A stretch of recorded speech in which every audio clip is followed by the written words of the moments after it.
Libur Natal dan Tahun Baru, Wakil Bupati Muratara Inayatullah meminta baik polisi dan dinas terkait lainnya agar dapat menjaga ketat tempat ibadah, khususnya gereja, tempat umat Nasrani merayakan dua momen tersebut. Walaupun berbeda keyakinan, menurut Inayatullah, pihaknya harus bisa saling menghormati dan menghargai dan dapat menjaga keamanan bagi agama Nasrani melakukan ibadah Natal di Muratara. Dalam menjalankan ibadah Natal, warga harus tetap menjalankan prokes dan gereja hanya boleh menerima kapasitas jemaat sebanyak 50% dari tempat ibadah. Artinya saling menghargai, menghormati. Nah, tapi ketika saat urusan masalah keyakinan, itu kan adalah kumul ya. Agama kita, mereka agama mereka.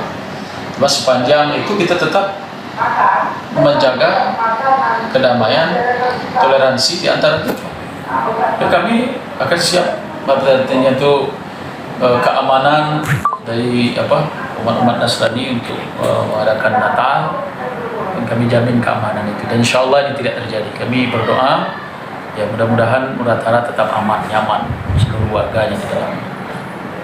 Itu tetap kami himbau protokol kesehatan tetap dilaksanakan.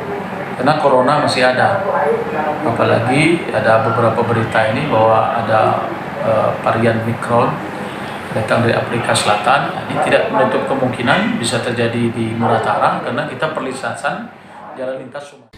Wabu pun menghimbau kepada masyarakat Muratara agar tetap di rumah saja dan jangan membuat kerumunan yang dapat menimbulkan klaster baru COVID-19. Ade Arianza, PAL TV.